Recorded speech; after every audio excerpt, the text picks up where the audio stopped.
ya. Jangan Oke. jangan males posting, apalagi sekarang udah zaman serba konten ya, harus nonton gitu kan. Terus di ini aja di update, oh dia udah sampai di level ini, dia udah sampai di level ini.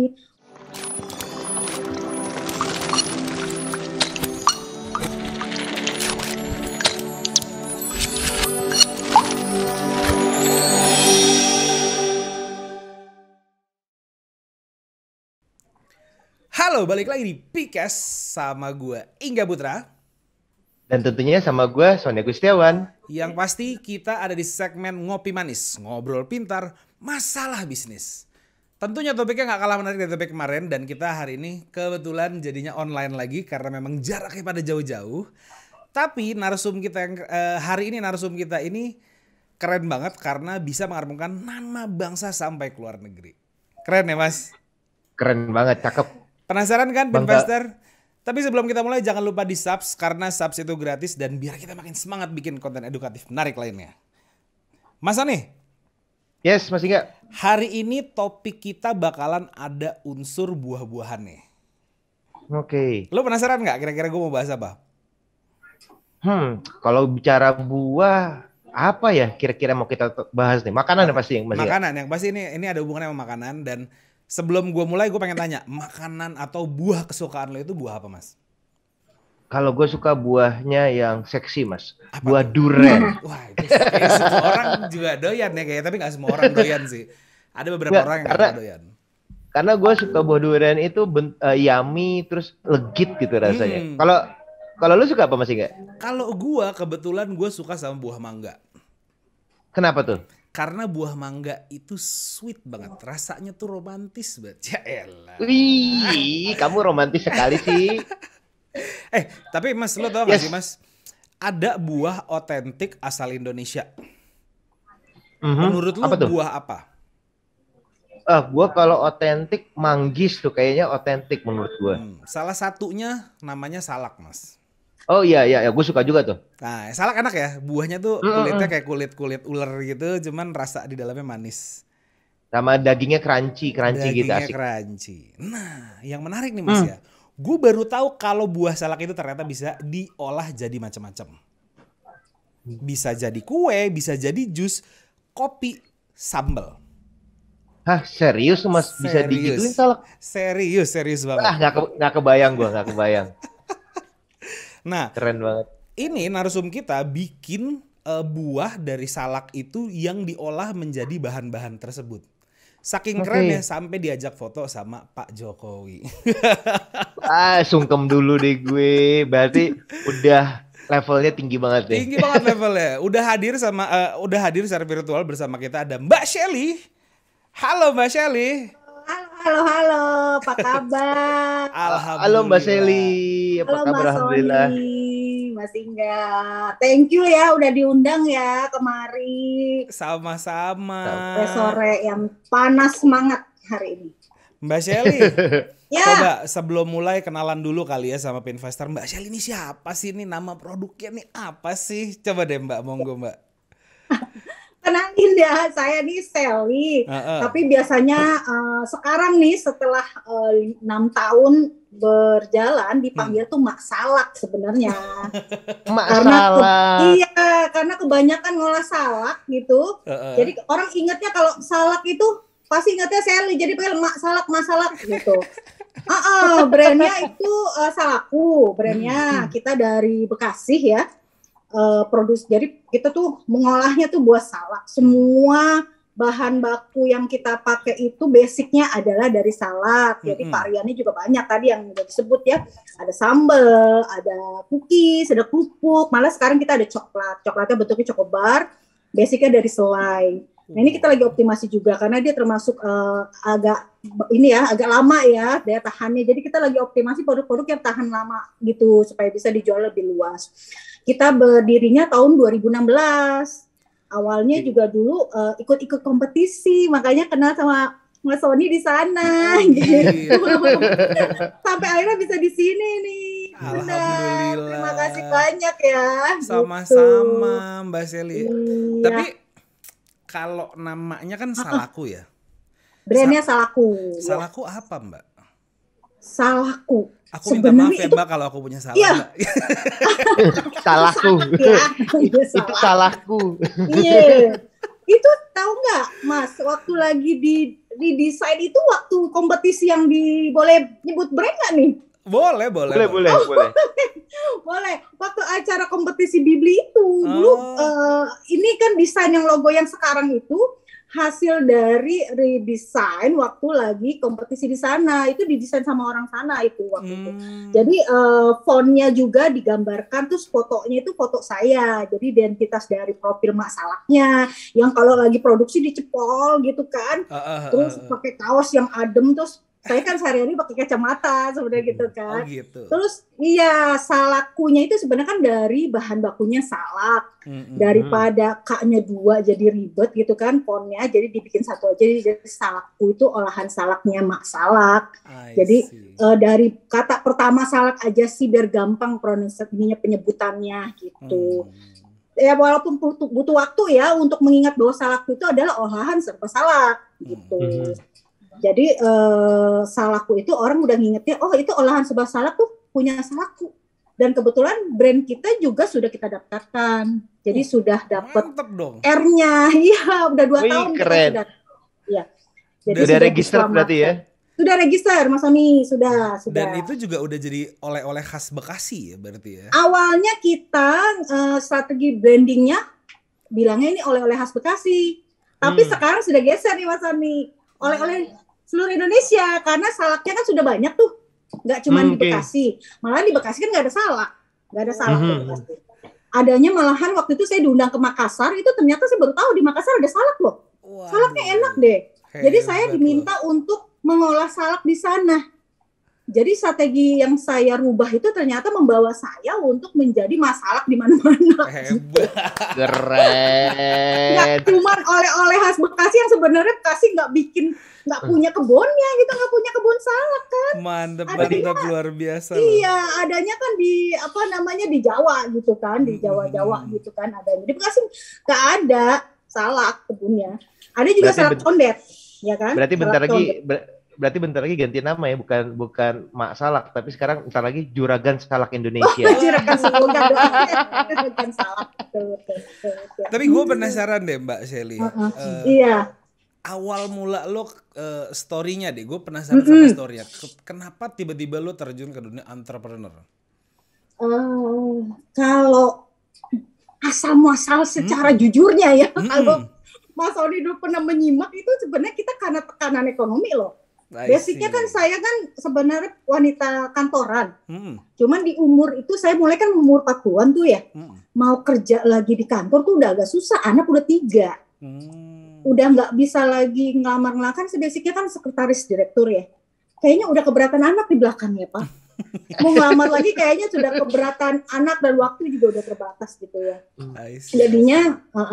Jadinya saya pikir gimana caranya supaya bisa ada usaha yang dari rumah yang saya mulainya cepat saat itu dan modalnya nggak terbesar gitu. Jadi ya udah. Terus tiba-tiba tuh saya kepikir di rumah itu keseringannya kan ada buah salak sebenarnya, bukan karena saya sejak beli gitu ya, karena kalau yang biasa dibeli mungkin di dapur itu adanya duren, saya mungkin mulai duren tuh kesukaan Mas Sony. Tapi karena suami saya sering ngebeliin anak saya yang bontot, adanya kan salak zaman itu salak kan murah 2.500. Kalau sekarang kan mahal 12 sampai 15.000 kan. Terus akhirnya coba-coba ngolah gitu ya. Terus pas saya olah ke brownies, saya posting di Facebook, itu sebenarnya masih iseng-iseng, nggak ada basic usaha, nggak ada basic niat mau jualan. Dan momennya waktu itu Ramadan gitu kan. Loh, kok di responnya positif, apaan tuh brownies apa, mau dong coba gitu kan. Terus feeling bisnisnya keluar gitu, Mas Sony. Udah mulai baru cari data, googling, salak ini mengandung apa, dia termasuk jenis tanaman apa, tanaman palma, ternyata bagiannya banyak banget yang bisa dimanfaatin. Buat saya yang palu gada kayaknya, ya oke juga nih kayaknya, biasa-biasa kalau bosenan saya bisa ngolah-ngolah yang lain gitu. Akhirnya ya wis lah, bikinlah brownies yang gampang-gampang, yang modalnya sedikit gitu kan, bikinlah asinan. Terus waktu itu masih brownies, asinan sama sari buah sudah di awal waktu itu jus salak sudah dibikin.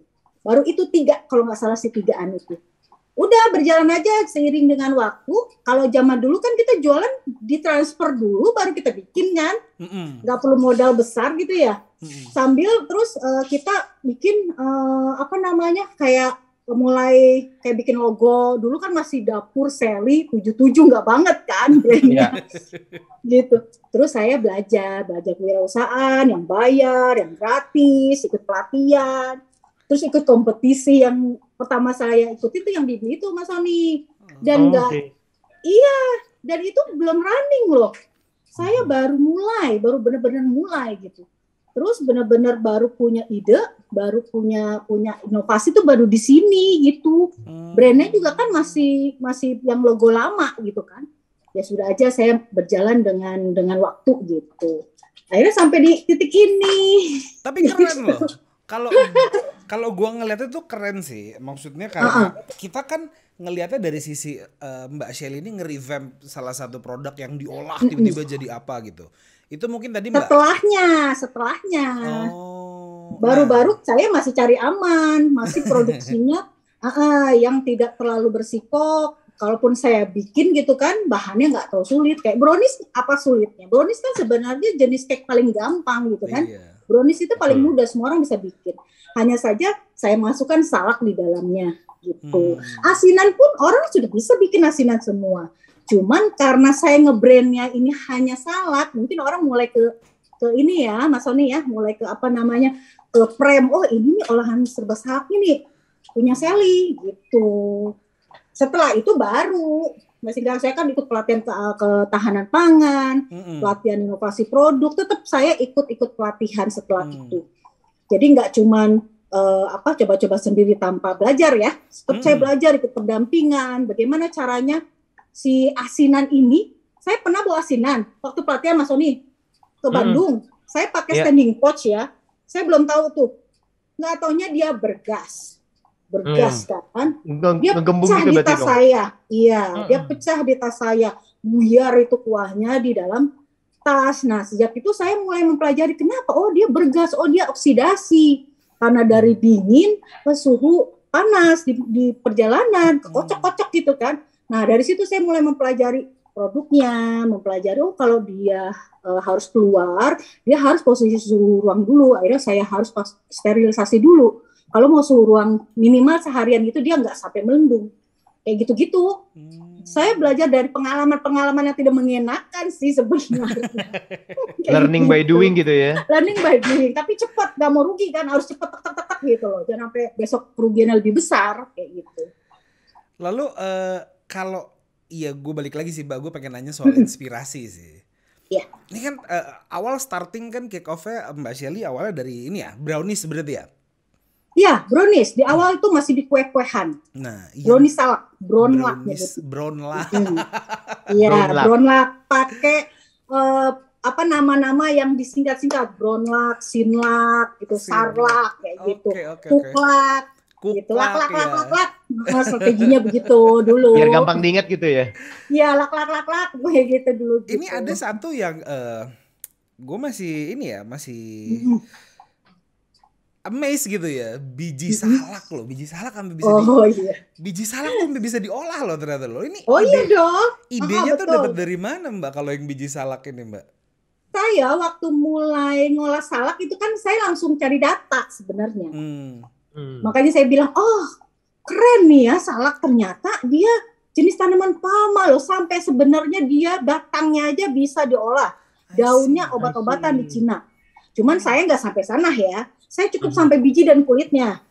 Tapi waktu di 2018 itu, kapasitas produksi kita kan belum banyak. Saya sudah tahu dari awal bahwa bijinya bisa buat kopi, kulitnya bisa buat teh.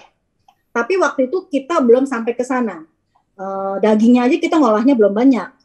Nah, pas mulai 2018-an, setelah ajang itu, kita kan dapat investasi dana tambahan ya. Kita mulai bangun outlet, kapasitas mesin kita tambah. Akhirnya saya belilah mesin dehidrator untuk mengolah si kopi dan si kulitnya. Nah, sejak itu kan trust pasar mulai bertambah tuh. Kapasitas produksi kita meningkat. Terus pembelian juga meningkat, penjualan meningkat. Akhirnya Sudahlah kita mulai optimasi. Oke, kita jual deh tuh bijinya, kita bikin, tehnya juga kita jadiin, kita bikin dalam kemasan yang lebih serius. Gitu. Walaupun kita sudah tahu, tapi kita nggak jadiin satu produk kemasan yang serius gitu ya. Hanya bilang bahwa nih kopinya kita bijinya kita olah juga jadi kopi, kulitnya juga bisa kita olah jadi teh. Tapi bentuk produknya kita belum jadi waktu itu. Tapi setelah itu akhirnya kita buat, izinnya kita bikin, tehnya juga sudah ada. Terus juga sempat diperiksa sama BPOM juga waktu itu, diminta 3 batch untuk diuji klinis loh. Sudah diuji klinis loh, biji salak yang sudah jadi kopi di kami, itu diambil batch 1, batch 2, batch 3, mengecek kadar airnya, terus kontaminasi kotorannya, terus juga adalah beberapa yang mereka cek ya. Dan angkanya di salakku itu termasuk yang paling bagus. Karena kita pakai mesin. Kita pakai mesin Mas Sony. Kalau mereka di sana, mereka masih jemur. Sebenarnya kan karena kapasitas ruang produksi kita kecil ya, jadi kita pakai mesin yang traynya lumayan, ada 10. Jadi satu loyang tuh kan 60 kali 60 kan lumayan banyak tuh sampai 10. Dan itu kan jadi mengurangi kontaminasi udara, kotoran. Jadi kan lebih higienis ya. Pertama, fasenya kita keringkan, kedua kita matangkan. Itu sudah dicek dan itu angkanya paling bagus, hanya saja kadar airnya kita masih kurang rendah kata gitu, harus lebih dikeringkan lagi. Iya. Sebenarnya hanya karena proses pematangan aja loh, itu bijinya murni loh. Masih enggak ada tambahan perasa kopi, itu enggak ada ditambahkan kopi gitu, enggak ada, bener-bener rasanya itu dari proses pematangan si biji salak. Gitu. Ini idenya kreatif banget ya Mas Son ya. Gue zaman SD gitu ya, nggak usah zaman SD deh, zaman SMP deh. Gue biji salak mah gue pakai buat ngibulin anak-anak SD itu kalau main biji karet. Buat nimpuk Enggak, Mbak, buat main biji karet Mbak Shell. Oh, biji karet ya. Wah, lu emang dasar lu Mas, bandel banget. Biji karet yang itu ada buat main, saya juga ngalamin betuk. Iya kan? Tapi sama Singa diganti biji salak. Diganti biji salak. Kan soalnya kalau ini kan ya gagah-gagahan lah ya kalau zaman SD. Ya itulah memori zaman kecil lah ya Mbak ya.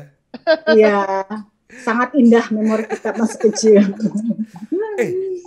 Waktu itu gue pengen tanya lagi deh untuk masalah produksi deh. Waktu itu nggak jadi deh, Mas Son aja deh yang nanya abis itu. Silakan Mas Son. Mas Sony ya nih. Mas Sony belum nanya dari tadi nih Mas Son nih. Iya, gue masih mencoba mencerna kok bisa ya kepikiran gitu ya salak jadi produk-produk makanan, kopi dan lain sebagainya gitu.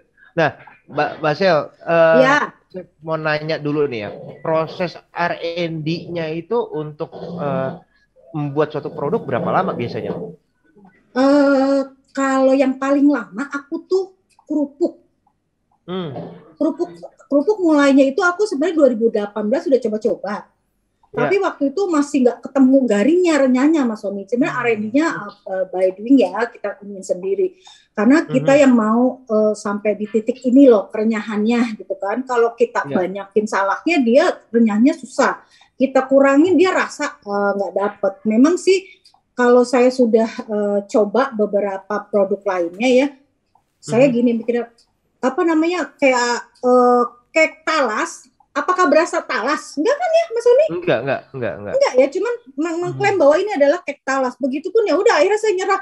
Ya sudahlah, yang penting bagaimana strategi marketingnya memberitahu bahwa ini adalah kerupuk dari salak gitu loh. Itu rasa agak susah saya sebenarnya untuk mengangkat si rasa di olahan salakku. Karena dia otomatis kalah dengan komposisi bahan kering ya, kayak kerupuk contohnya ya Mas Sony. Kerupuk itu kan bahan tambahannya tapioka, bawa daun bawang putih, ketumbar gitu kan. Otomatis kan dia akan ketutupan baunya kan. Tapi bagaimana caranya supaya mindset orang makan kerupuk itu tetap enak, renyah dan gurih? Karena saya berpikir kerupuk itu kan harus renyah dan gurih ya, bukan manis kan. Namanya juga kerupuk kan? Iya, tapi saya pernah nyobain kerupuk strawberry manis loh di Ciwidey. Itu saya nggak suka. Mindset saya kan saya pengen makan kerupuk tuh gurih ya. Pas saya makan, aduh manis gitu, nggak banget kayak kerupuk manis. Akhirnya saya coba, saya mau bikin kerupuk yang harus memang rasanya gurih. Jadi di kerupuk salak ini saya R&D-nya aja sekitar 2 tahun, 3 tahun deh, 3 tahun. Lama ya? Lama, baru saya pede gitu, saya jual ke pasar. Dan itu pun saya coba juga kan, ketahanannya di luar itu kuatnya berapa lama gitu. Nah, dengan resep yang sekarang sudah bisa 12 bulan. Daya tahannya juga dalam keadaan tertutup 12 bulan, apalagi ditambah dengan spinner ya, kita kurangin lagi minyaknya, jadi dia lebih tahan lama gitu, nggak gampang penyik. Gitu. Itu paling lama R&D-nya adalah kerupuk. Kalau yang lain-lain gampang, kerupuk sama cookies tuh yang paling lama saya. Oke. Karena kan sifatnya, ya. Berarti untuk membuat sebuah produk nggak gampang gitu ya? Kalau brownies itu, cuma bikin jadi gitu. Ya, kalau brownies langsung waktu itu, tapi seiring dengan waktu ternyata setelah orang ada yang beli terus komplain, kok cuman kuat 3 hari dia basi, bau asem gitu kan. Karena waktu itu saya salaknya masih salak press, tidak saya olah. Nah, sejak itu saya mulai mencari tahu ternyata olahan buah itu seharusnya memang dimatangkan dulu baru diolah. Jadi apapun buah-buah itu lebih baik dimatangkan dulu karena untuk mematikan enzim-enzim dia ya, yang supaya dia tidak berkembang lagi di dalam kuehnya. Jadi semua yang saya bikin, mau sambal, mau apa itu dia harus minimal direbus, dikukus gitu. Itu kan ini kita ya, rahasia kita gitu, gimana cara mematangkan. Rahasia dapur. Ya, intinya kalau saya ngasih tip pada teman-teman yang mengolah buah, matangkan dulu gitu. Dimatangkan dulu buahnya.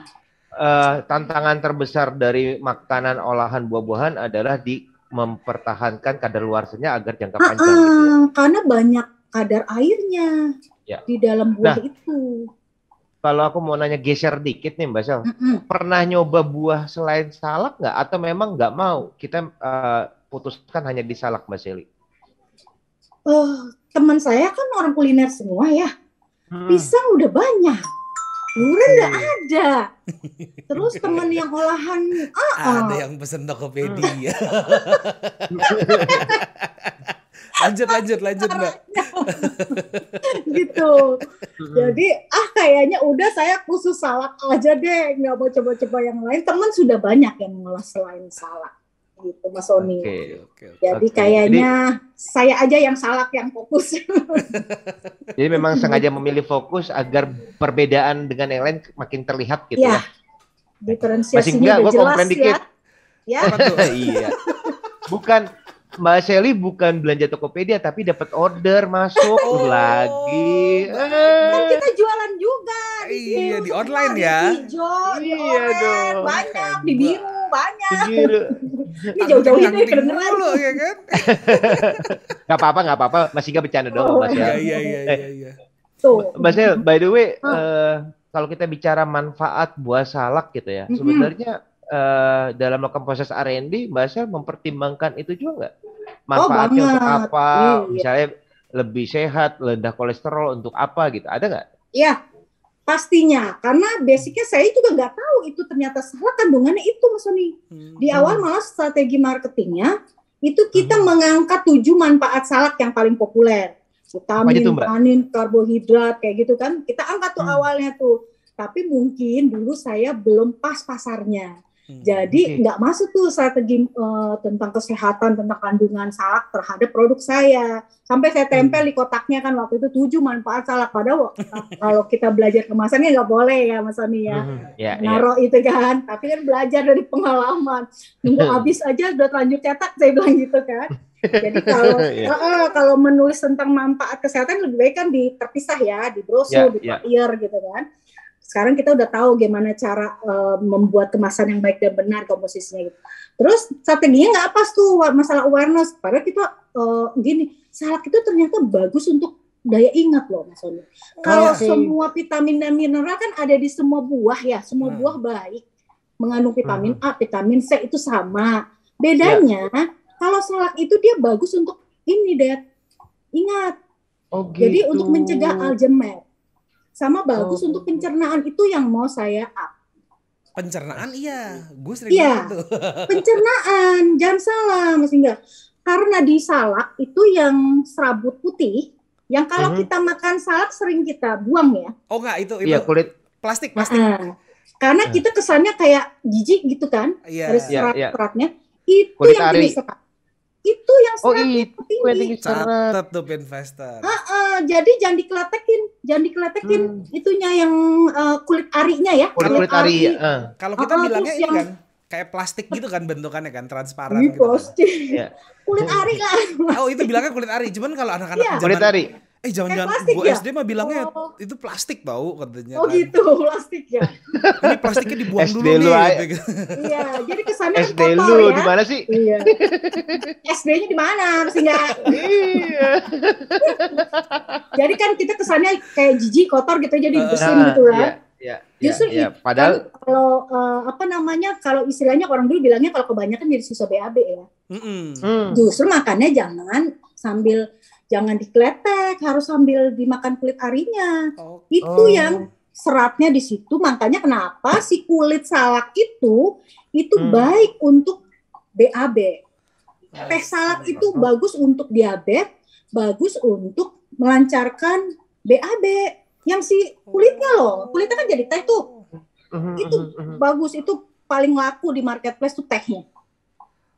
Boleh dicek penjualan tehnya di itu tuh ya, di hijau. Nih pakar banget masih gaya tentang salak, dia tahu A to Z loh. Akhirnya harus begitu Mas Sony. Akhirnya. Tapi istri gue tuh kalau makan sampai sekarang itu plastiknya, gue bilangnya plastik. Masih dibuang ya. Dibuang loh istri gue. Oh jangan. Aku aja kan ada sari buah ya, masih enggak? Aku kan punya jus. Itu khusus yang jus, itu kita tidak lepas kulitnya. Kita hanya cuci, ujungnya aja kan bonggolnya yang agak hitam ya. Terus kita blender bareng.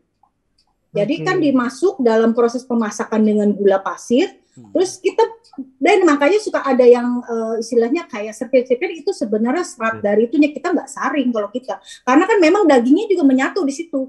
Kalau jus saya itu seperti itu, masih ada bulir-bulirnya. I see. Gitu. Jadi ada kan setelah saya lihat setelah saya ada yang bikin juga sari buah dan dia bening gitu kan. Mungkin dia ada penyaringan ya, maksudnya kan versinya beda-beda ya. Jadi dia betul. Seperti kayak minuman pada umumnya. Kalau di saya tetap mempertahankan daging dan serat-serat itu tetap masuk di dalam proses pemasakannya. Karena itu yang tinggi serat yang bagus. Vitaminnya justru di situ ya. Iya. Biar manfaatnya maksimal. Betul. Dan saya memilih bertahan untuk tidak pakai pengawet ya. Biarin dia hanya kuat di suhu ruang itu maksimal 3 hari, tapi saya tetap bertahan dengan bebas 3P itu. Ya, karena kan ada kualitas kan. Penjualannya saya sesuaikan, saya belum naruh di retail gitu kan. Memang untuk kayak misalnya kalau minuman itu saya jualnya di bazar-bazar yang orang langsung kayak minuman ready to drink, tapi bentuknya kemasan gitu. Kalau yang nitip-nitip, saya produknya yang daya tahannya yang panjang, makanya saya urus izinnya. Kalau yang minuman kayak sari buah gitu, saya jualannya dari bazar ke bazar gitu, atau yang melalui ojol. Gitu. Nggak bisa semua dipaksakan harus saya BPOM. Itu kalau minuman saya masuknya kan udah BPOM, nggak bisa pakai RT. Betul udah BPOM. Iya, gitu. Walaupun sebenarnya dia kan daya tahannya kan di bawah 7 hari ya, nggak wajib ya Mas Odi ya. Ya, betul. Tapi kalau mau dibesarkan skalanya ya harus BPOM. Betul. Ini luar biasa sekali Mas Sonia. Narsum kita hari ini tuh, waduh, kayaknya udah terbiasa ngobrol di mana-mana nih kayaknya. Maaf ya kalau saya susah diberhentiin ya. Enggak apa-apa, bagus justru. Terus karena kalau kita ngelihat kalau kita di YouTube aja kita klik Salakku aja ya. Itu banyak videonya Mbak Shelly di mana-mana tuh, udah kondang. Masalah. Lumayan lah, udah berapa tahun ya Mas Sony ya dari jajanan khas Bekasi ya kan. Waduh. Itu saking terkenal ya sampai Pak Jokowi aja mau foto bareng sama Mbak Shelly. Udah 4 kali loh ketemu loh. 4 kali ketemu. Keren. 4 kali. Coba ceritanya gimana sih Mbak kalau bisa ketemu sama si ini Pak Presiden? Yang pertama itu malahan waktu yang kita bazar dari Bibli, masih di Bibli waktu itu di JCC. Kan memang kan kunjungan gitu kan, datang satu-satu, tapi itu nggak terekspos karena memang kita barengan kan sama yang lain. Yang terekspos itu waktu pokoknya dari bazar lah. Itulah gunanya rajin bazar. Bazarnya juga kita milih-milih dong yang istilahnya yang skalanya memang kebetulan saya kan banyak undangan ya, masih enggak juga memilih ini enggak. Kebetulan saat itu memang bazarnya yang resmiin Pak Jokowi gitu loh. Kita lagi dulu pertama kali kampanye halal produk loh Mas Honi yang di GBK itu loh. Ya kan dari satu bank itu kan. Kita ada di satu booth. Jadi sudah dibilang nanti Pak Jokowi masuk ya, gitu kan, ke sana kamu siap-siap gitu. Oh, ke sini? Iya, boleh. Saya nggak ngerti kenapa kita yang dipilih gitu ya. Yang ngomong siapa protokolnya? Dari tim IO. Dari tim IO. Terus itu bentuk booth-nya kontainer loh. Kontainer kan, waktu itu kan karena nggak permanen gitu. Terus masuk kok kan sempit kita ya. Di sini cuman ada ajudan-ajudan Pak Jokowi itu jarak cuman berapa senti gitu. Yang motoin tuh nggak siapa itu? Siapa? Bu Menteri. Ya Bu Rini kan saya nggak dimotoin kan. Saya bilang, Pak ini udah yang ketiga ketemu Pak, diminum Pak, saraknya jangan dia diminum, saya ngomong gitu kan. Salam gitu kan, dan salam saya orangnya gini kan. Terus Ibu mau saya fotoin nggak? Ada Bu Rini. Mau Bu, makasih. Difotoin lah sama Bu Rini. Bu Rininya kan minum jus saya, ada fotonya lagi nenteng-nenteng jus saya udah setengah gitu kan. Akhirnya dia ini gitu, sini nawarin sini saya fotoin kayak gitu. Orang ruangan sedikit di sini ajudan semua siapa yang fotoin saya. Saya ditawarin gitu kan. Oh boleh Ibu, makasih. Ini bisa tahu kita jadiin clickbait nih. Foto bareng presiden itu. Yang fotoin Ibu Menteri. Menteri. Bu Rini biar inget tuh, yang fotoin Bu Rini itu. Ya Allah. Mbak Shelly tuh kalau nyari info-info bazar gitu dari mana sih Mbak? Kalau bazar itu sebenarnya nggak nyari info ya, itu sebenarnya efek dari kita ikut banyak pelatihan, terus juga bisa juga karena hasil dari kita ikut kompetisi, dari pendampingan, biasa data kita kan ke-record tuh, biasanya diundang kembali, betul ya Mas Sony ya? Misalnya kita ikut satu event gitu kan, kita kan ngisi data tuh ya, pasti nanti data kita disimpan. Nah setelah itu biasanya kita diinfokan untuk ikut nih ada kurasi ini gitu kan, biasanya link kurasi kan kita isi, itu pun harus kita sesuai dong ya, yang diminta persyaratannya harus terpenuhi pastinya kan, walaupun kita tahu info tapi kita persyaratannya nggak terpenuhi apa sih nggak akan terpanggil gitu. Karena pertama kalau kita mau bisa diajak bazar, nomor satu adalah produk itu kan harus sudah jadi dalam bentuk kemasan yang baik dan benar. Kedua izinnya lengkap, betul nggak Pak dosen? Saya jadi malu. Dulu saya yang begini-begini menyimak karena saya jadi ngejelasin. Mohon maaf ya Pak dosen. Enggak apa-apa, nih kan kita sama-sama berbagi. Makasih loh. Gitu. Terus izinnya sudah lengkap minimal kalau makanan kan PIRT dan halal ya. Udah itu dua. Sama izin usaha.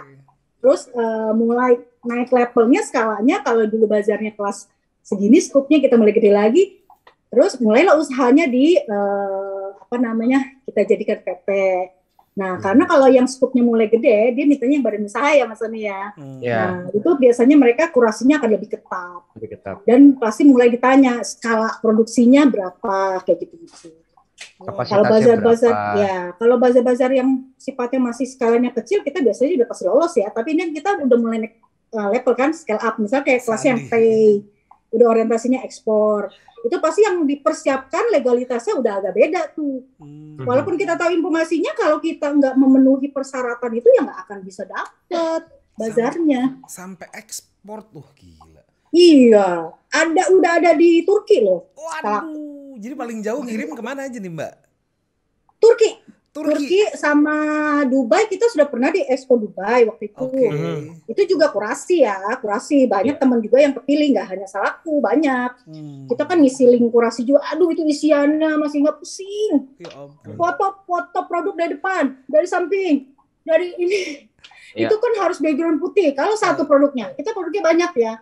Terus ruang produksi, video produksinya, syarat-syarat, isiannya tuh bikin jelimet ya. Kalau yang orang males ya, udah tinggal lihat tuh linknya nggak bakal saya isi gitu kan. Tapi akhirnya tembus, pas tembus kita kirim produk. Akhirnya di sana ditaruh untuk showcase ya. Showcase di Dubai itu sekitar semingguan. Dan itu ada Bu Menteri juga. kampanye ya, terus backgroundnya ada tuh salakku tuh, produknya cookiesnya barengan sama kalau nggak salah Mayora ya, kalau nggak salah produk Mayora, produk brand-brand gede lainnya. Mejeng di Expo Dubai. Yang ikut kan banyak ya Mas Son ya. Cuman yang foto sama presiden dan difotoin sama Bu Menteri kayaknya cuma salahku doang.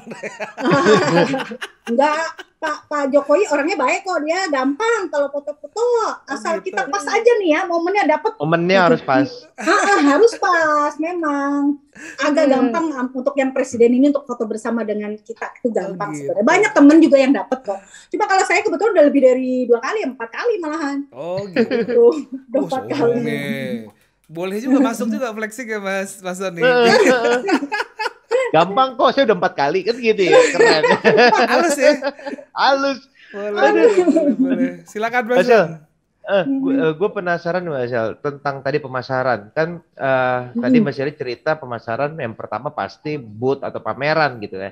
Nah betul. Selain itu Mbak Sel melakukan apa lagi karena menurut saya produk Mbak Sel kan bukan produk yang umum gitu. Iya betul. Produknya harus dijelasin dulu ke orang, mungkin orang harus diyakinkan dulu. Nah terus gimana nih strategi Mbak Sel melakukan pemasaran? Nah, makanya itu kemarin kan di awal itu masih sering bazar ya, Mas Sony ya. Itu untuk kita sebar tester. Bazar itu fungsinya kita untuk mengenalkan secara rasa. Kalau zaman dulu kita belum pandemi, kita kan sering ya bazar itu kan. Untuk mengenalnya ada produk baru, begini, kan tetap orang harus cicip gitu kan. Kalau bazar itu udah paling efektif. Nah, di luar bazar itu ya pengelolaan dari media sosial. Konsisten walaupun nggak bagus-bagus banget ya Instagram kita, tapi kita terus mengupdate kayak termasuk Mas Sony masih ingat saya mungkin lewat itu ya media sosial. Ya pastinya dong, produknya itu bikin terngiang-ngiang. Iya, pede-pede aja lah gitu ya, walaupun belum ada yang menghandle gitu, minimal kita selalu mengupdate pertumbuhan kita gitu ya. Jangan malas posting, apalagi sekarang udah zaman serba konten ya, harus nonton gitu kan. Terus di ini aja di-update, oh dia udah sampai di level ini, dia udah sampai di level ini, oh produknya udah sampai di varian ini, kayak gitu. Itu salah satu product knowledge, terus brand awareness-nya seperti itu. Kalau yang paling efektif memang bazar, langsung closing jadi penjualan. Karena bazar itu kita punya kesempatan berinteraksi dengan konsumen, bisa menjelaskan prosesnya, manfaatnya, dan lain sebagainya. Betul, gitu ya. Apalagi melalui tester. Nggak harus beli kakak, silakan dicobain dulu biar tahu rasanya, nyomot gitu kan. Oke, makasih. Sampai sana, Kak yang tadi apa produknya mau dong? Nah, berarti closing. Iya, cukup banget salesnya nih masih enggak. Iya, aku main rasa aja, udah cobain nggak apa-apa Kak, nggak harus stay di sini, udah habis nyobain silakan pergi gitu kan.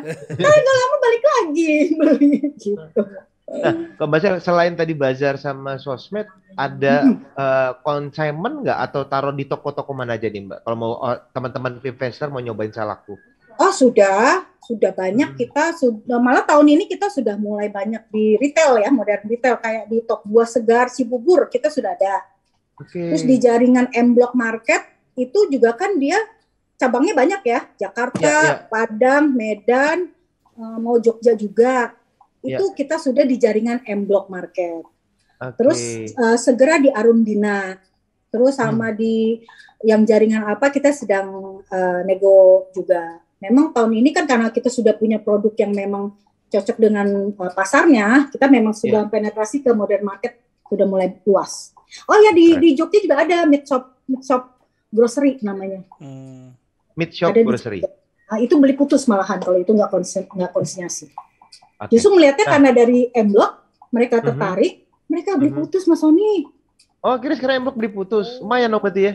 Iya, kalau itu lumayan. Justru karena kita mention di M Block gitu kan, karena M Block mungkin itu adalah produk-produk lokal terkurasi, mereka mencarinya di situ kali ya. Ya, sudah terjamin gitu kasarnya ya. Iya, sudah terkurasi ya istilahnya. Jadinya saya malah dapat vendor baru yang langsung beli putus gitu. Oke.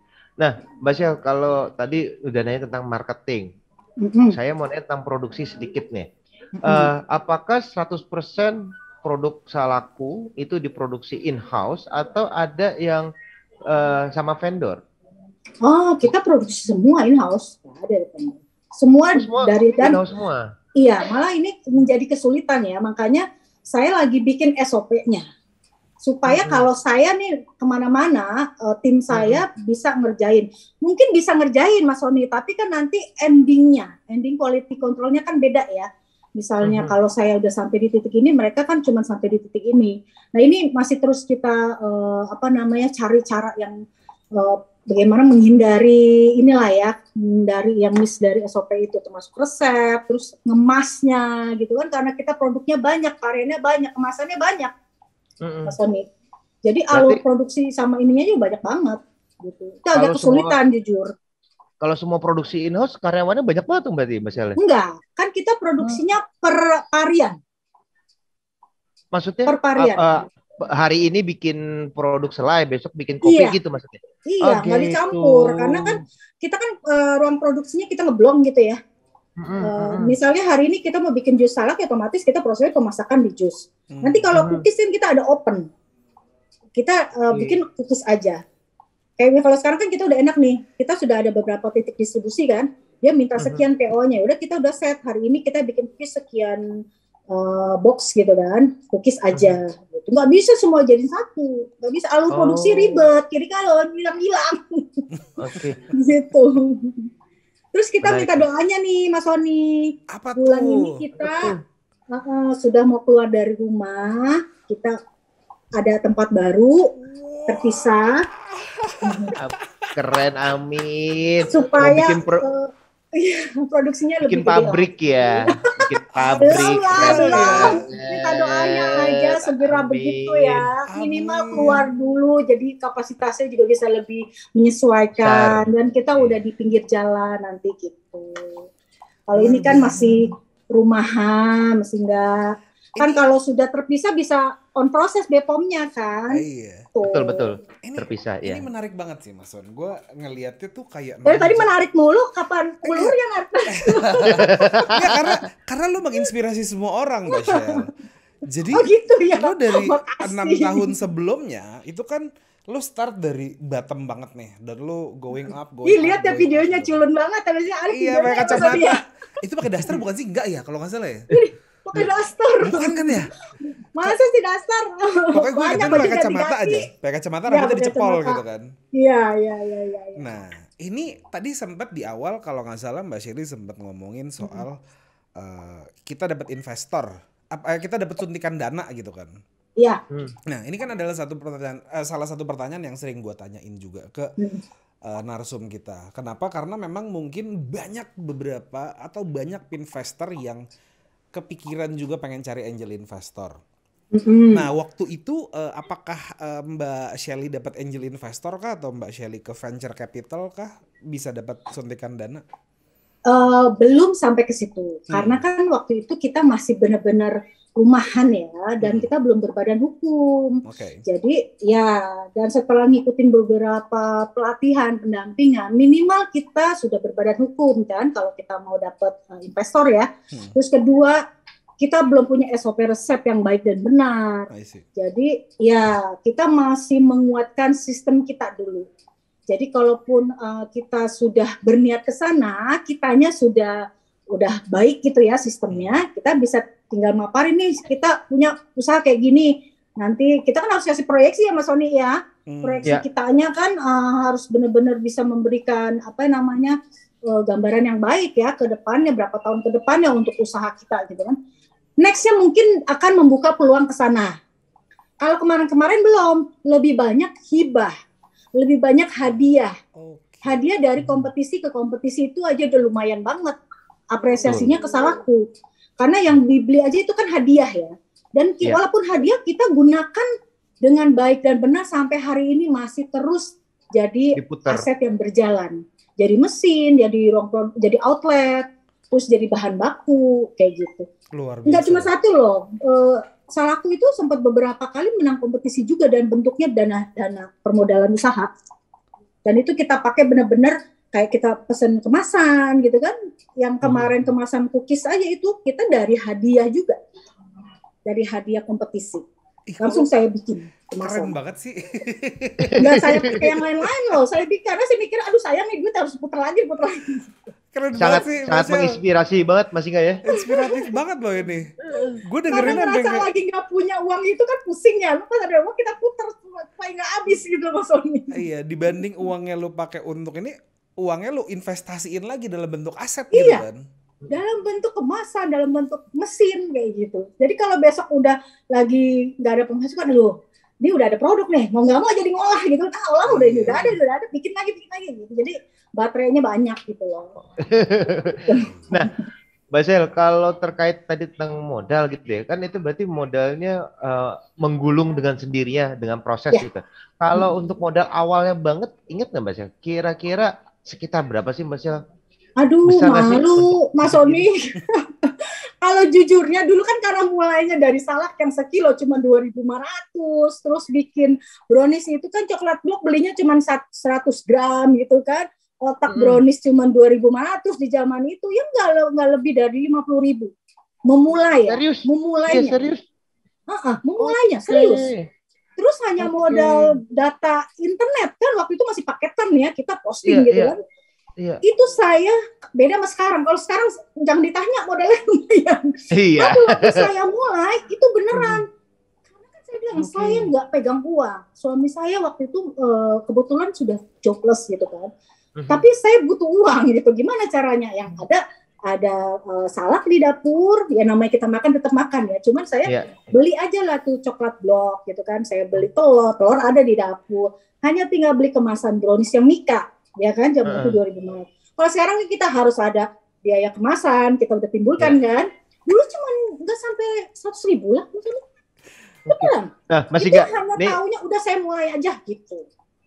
Mas Inga, ini kalau dapat pembelajaran dari Mbak Shelly, kalau teman-teman investor mau mulai bisnis masih ragu, tunggu punya uang, salah banget ya. Ini dari Mbak Shelly dapat informasi 50.000 loh. Mulai nggak jadi Mas Sony. Mbak Shelly tuh gesit banget loh. Gue sampai kaget loh. Gue dengerin kayak gila loh bisa sampai begini ya gitu. Ini bener-bener mind blowing banget. Posisi suami lu waktu itu jobless kan waktu itu Mbak? Iya. Gila. Waktu itu anak 3 loh. Jadi investor, kalau nanti kalian cari istri modelnya kayak Mbak Shelly.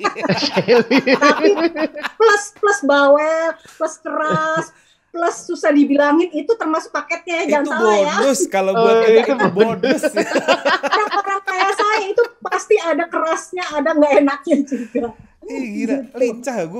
Gue salut loh sama wanita-wanita yang lincah, gesit gitu kan. Maksud gue di saat lo udah posisi lo di bawah, memang nggak ada lo nggak bisa ngeliat ke bawah lagi, lo udah harus ke atas jalan lo. Iya. Melihatnya lurus sebenarnya nggak ke atas. Kalau atas saya nggak mulai. Kalau atas aduh kayaknya keren banget. Aduh mimpi doang gitu ya. Iya, saya ke depan aja, yang saya mampu saya ambil. Di depan mata ini mau ambil gitu aja. Lurus aja, saya orangnya lurus aja.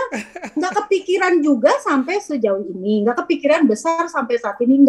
Kalau sekarang ya Mas Sony ya harus di mapping 5 tahun ke depan. Udah beda ya skalanya. Nggak bisa usaha itu asal berjalan, karena sudah berjalan jadi harus dibikin tambah besar kan. Kalau dulu kan saya memulai ya udah mulai aja, nothing tulus, karena memang pilihannya nggak dimulai atau nggak dapet apa-apa sama sekali gitu kan. Ya udah saya mulai aja gitu waktu itu ya. Kalau sekarang beda, semua harus terencana karena sudah banyak yang saya korbankan di belakang. Ada aset, mesin, ada kemasan, ada bahan baku yang menumpuk. Saya harus terus olah. Ada karyawan yang harus dibayar gitu ya. Iya, betul. Jadi lebih besar, ya. Ada tempat produksi yang harus saya maintenance gitu. Luar biasa loh. Gitu. Dan ini bisnis pertama lo Mbak? Enggak lah. Umur saya kan 40 mulainya. Saya tuh udah pernah jualan baju bayi. Udah pernah jualan voucher pulsa. Tembakau zaman jaringan Alfamart dan Indomaret itu belum ada, kita sudah buka warung zaman dulu di tahun berapa ya, anak masih kecil itu udah pernah. Pesangon terakhir suami itu kita bangun toko sembako. Itu pakai modal loh, itu pakai modal. 70 jutaan kalau nggak salah. Itu nggak jalan. Makanya saya bangga, saya bilang, loh kalau yang salahku saya nggak pakai modal. Saya jualan sembako, saya pakai modal, ngebangun warungnya aja lumayan waktu itu. Kenapa tuh bisa begitu coba? Saya juga bingung. Tapi itu kenapa nggak jalan Mbak yang dulu-dulu? Pertama mungkin basic kewirausahaannya belum dapat. tetap ya Mas Sony ya, kita harus tahu basic-basic. Belum ketemu saya kali waktu itu ya? Nah betul, saya orangnya haus belajar loh Mas Sony. Lihat kan saya kalau melatih Mas Sony sampai serius saya. Ini kalau Mas Sony ada di sebelah gue jorokin beneran. Tapi hari ini aja saya masih belajar Mas Sony, lihat aja saya ada di mana-mana kan. Orangnya haus gitu, saya pikir saya nggak sampai di sini harus tetap, pasti setiap orang punya ilmunya masing-masing ya Mas Sony ya. Saya masih tetap kalau ketemu orang siapapun saya masih gitu. Dulu saya tuh beneran pakai modal nggak jalan Mas. Coba gimana itu, malah yang salahku karena sudah ya nothing tulus ya mulai aja gitu, nggak ada modal yang dikorbankan, hanya kita modal coba aja semangat terus mulai gitu. Nah berarti kan kalau Mbak Sel dikatain tadi, sorry saya potong. Tadi kan yang ditekanin adalah karena dulu belum punya ilmunya gitu. Nah, dari kegagalan bisnis yang dulu itu kan pasti mendapatkan pembelajaran yang berarti. Kegagalan apa yang menurut Mbak Sally paling bermanfaat untuk membuat Salahku seperti sekarang ini? Ngatur keuangannya. Oke.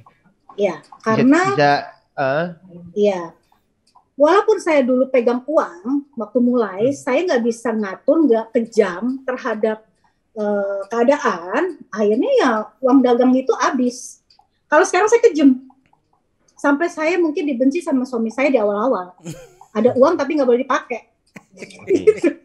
Benar-benar dibedain antara uang bisnis sama uang keluarga gitu ya.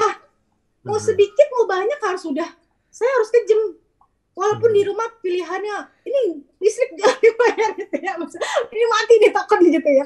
Ya saya keluarkan dalam bentuk misalnya kos apa gitu. Tapi itu masuknya tetap uang usaha gitu ya. Nggak bisa apa ini langsung habis. Kalau dulu kan dapat habis gitu.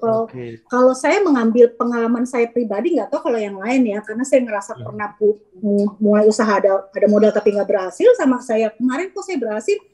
Karena saya mulainya dari sedikit, saya dapat sedikit, tapi terasanya banyak karena saya ngeluarinnya sedikit. Saya cuma modal 1.000, dapat 2.000, saya syukuri ya. Daripada saya keluar 1 juta, tapi dapatnya cuma 1.200.000, kan kecil. Itu nggak Mas Sony? Oh ini kemarin keluar cuma sedikit, tapi saya dapatnya besar. Gitu. Luar biasa. Dan sampai sekarang pun nantinya nextnya akan membuka toko offline pertama gitu ya? Sebenarnya sekarang sudah offline, cuman karena masih menyatu dengan rumah. Ya, kan outlet kitanya kan di depan kan, dulu kan garasi. Habis rumah saya, dari mulai kamar samping, terus carport, iya, setengah tuh udah habis. Tapi kalau Depok kan tetap kalau nempel itu nggak bisa. Memang nggak bisa, kita harus terpisah ya. Secara kapasitas juga kita mau memberanikan diri lebih dari ini, gitu. Supaya nanti kalau ada pesanan banyak, kayaknya udah nggak bisa nih di rumah ini. Gitu. Harus lebih secara kapasitas pasti kan lebih dari 5 orang nanti kan yang di dalam. Gitu. Kalau boleh dikasih bocoran, lokasinya yang di pinggir jalan tuh di mana sih Mbak? Masih di dalam komplek perumahan kami. Cuma kalau saya kan di dalam klaster. Nah kalau itu saya kebetulan ngambilnya, kita kan suka kayak ada pasar apa sih namanya, pasar kaget ya. Itu di jalur utama pasar kita. Gitu. Kebetulan. Terus satu lagi, saya kan sebenarnya ada booth kontainer juga yang pengembangan dari sambal tuh. Saya ada branding yang merahnya kan Mas Sony kan. Nah itu juga hasil dari rebranding dari Kementerian Parekraf waktu itu. Jadi saya bedakan kalau yang produk siap sajinya itu brandingnya merah karena dia bahan bakunya sambal. Nah saya jualannya awalnya dari ojek online kan, semua aplikasi itu tempat itu kan, si hijau, si biru, apalah gitu sama si oranye. Terus akhirnya pas pandemi kemarin saya buka booth kontainer pertama di depan minimarket gitu kan. Kemarin tuh mulai agak drop karena yang pandemi Omikron. Kena juga saya gitu kan. Karena si itunya juga kan tutupnya lebih cepat ya. Kita kena tuh. Nah sekarang saya mau pindahin ke depan ruang produksi yang kita mau tempatin yang baru. Di depannya itu yang buat jualan makanannya. Belakangnya ini yang Salahku kemasannya. Minta doanya. Gitu. Jadi amin, semoga lancar. Dua-duanya bisa berjalan. kayak gitu. Instagramnya udah saya bedain tuh, kalau yang resto salakku sama yang kemasan sudah saya bedain. Mantap. Luar biasa loh. Ini Mbak Shelly ini pokoknya gue tetap mendoakan biar Mbak Shelly tetap maju terus, sukses terus. Malingnya di mana rumahnya Mas Lingga? Saya di Bintaro. Oh, orang Bintaro. Jauh, mampir ke Bekasi lah. Oh pasti, siap. Aku nanti mampir ke tempatnya Mbak Shelly. Mbak Shelly, sebelum aku tutup nih Mbak Shelly, any last word dari Mbak Shelly yang bold ini, yang berani ini buat investor di luar sana untuk berani juga untuk menjadi wira swasta?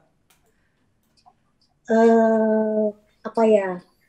Positive thinking ya. Setiap usaha itu kita kalau negatif ya cara mikirnya ya pasti nggak jadi ya Mas Sony ya. Terus juga apa ya, bertumbuh. Kalau saya sih bilangnya saya terus bertumbuh. Kalau teman saya yang di bawah saya bilang, saya udah sukses. Di mana saya sukses? Saya merasa belum sukses karena saya ngeliatnya ke atas gitu kan. Saya masih bertumbuh teman-teman. Saya juga masih mencari istilahnya titik sukses di menurut versi kita ya Mas Sony ya gitu. Jadi mungkin buat teman-teman yang mau usaha jangan kecil hati. Yang penting satu, terus berinovasi, lihat perkembangan pasar ya. Kayak kemarin saya itu pandemi itu yang ini mati, saya udah nggak mikirin yang matinya, saya mikirin peluang yang bisa hidupnya. Itu mindset saya yang waktu pandemi ya. Akhirnya lahirlah si Resto Salakku itu. Karena kalau saya fokus sama produk saya nggak laku, saya mati usahanya. Jadi waktu itu saya berpikir ya udahlah yang laku aja yang saya pikirin gitu kan. Jadi malah jadi berkembang lah ternyata gitu kan. Terus juga ya jangan berhenti sampai di sini, terus bertumbuh, terus ngerapiin juga nih yang kemarin kayak keuangan, terus juga kayak legalitas itu juga wajib ya. Kalau udah niatnya mau besar, bukan berdagang ya Mas Sony. Kalau dagang kan kita jual beli selesai ya. Kalau bisnis itu kan ada pondasi-pondasinya ya Mas Sony ya. So banget ya saya ngomong ya. Keren banget. Saya lagi banyak belajar nih Mbak Shelly ini. Aduh, thank you loh Mbak Shelly, ya Allah luar biasa. Gue doain mudah-mudahan Salakku terbang melejit, bisa nggak cuma sampai Turki, mudah-mudahan bisa sampai lebih jauh lagi daripada Turki. Aduh, amin. Amin. Luar biasa. Ini adalah sebuah kisah dari ibu rumah tangga yang udah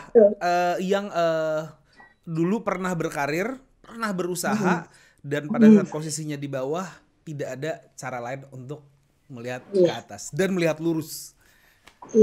Dan tetap tertib, konsisten hingga akhirnya bisa segede sekarang. Luar biasa untuk Mbak Shelly. Aduh, saya jadi terharu deh. Mengingat masa lalu. Thank you banget ya Mbak Shelly ya udah mau mampir di Ngopi Manis kita hari ini.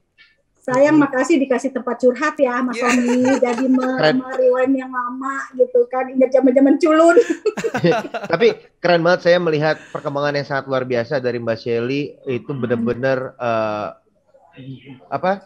perkembangannya tuh sistematis, terencana, dan terbukti bisa sukses dengan motivasi yang sangat kuat. Very good. Waduh, terima kasih banyak. Dosen loh ini ya sudah ngasih kesimpulan. Makasih banyak. Siapa dulu dong dosennya. Kalau gitu buat Binvestor, thank you banget yang udah nonton kita selama 1 jam ke belakang. 1 jam nggak sih Gil? Kita Gil lebih ya? Gak berasa ya? Gak berasa karena kita ngomongnya seru.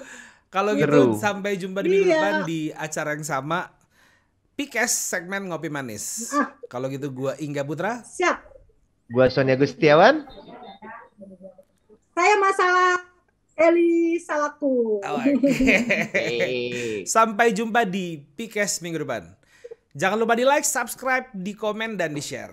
Bye-bye.